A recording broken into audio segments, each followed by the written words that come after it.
Hi, I'm Lorene. I've been doing consolidation loans for about 30 years now. I get asked a lot if it really makes financial sense for people to wrap up all their bills into one loan. And there's never a simple answer because it really just depends. It depends on a bunch of different factors and goals. So I want to take a few minutes here and talk about the key things you should think about before you go down this path. We want this to be one of the best financial decisions, not one of the worst. So let's get started. Let's talk about your goal. What is the main objective you have in doing a bill consolidation, or BC as we call them? Take a serious look on what you're trying to accomplish because it's key to determining if a consolidation is a good fit for you. Is it to save on monthly payments? How much are you looking to save, and is your proposed BC loan going to accomplish this? If it does, then that's great. Now, have you thought about what you'll do with the extra money you'll be saving in those payments each month? How you plan to deal with this newfound cash flow is an important piece that many people forget. If you recognize you need that extra money to help with household expenses, then that's cool and use it for that. If you're committed to paying down additional debt with it, then create an automatic payment and make sure the money goes there. If you don't do that, it just might vaporize each month because many of us have great intentions but lack the discipline when it comes right down to it. The same is true about putting it in savings. Set up an automatic plan so it really happens. If you're going to restructure your debt to drop your payments, make sure you're happy with your plans for that extra money.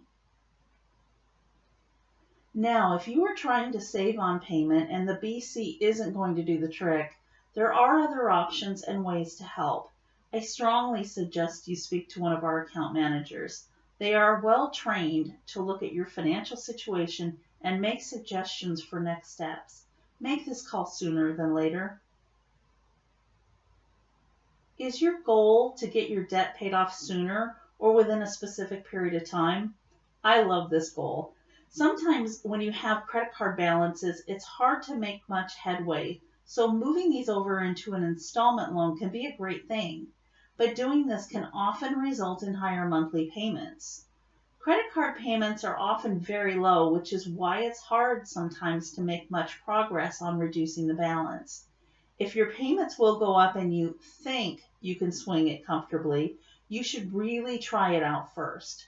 What I mean by that is pretend you're making a new larger payment for a couple of months.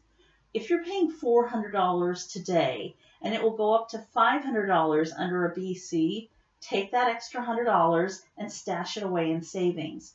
If you can leave it in savings for 2 or 3 months without touching it, then it's probably pretty safe to say you'll be cool with that higher payment and you should move forward with the BC. Is your goal to reduce the interest rate you're paying? This is great too, but you should look a bit deeper than just the interest rates. You need to compare the total cost of the money you've borrowed with how it sits today and how it would look under your planned BC. For example, if you end up extending the term a few months, even though you've dropped your rate, you may still pay as much or more than if you had just left it alone. This doesn't happen often, but it is something you should look at. Our account managers can help estimate this for you. So what is your goal? Give it some serious thought and do your homework. Make sure the result works with your reason. Thanks for watching part 1 of this video series. In the second episode, we'll talk about other things you need to consider before you go down this road.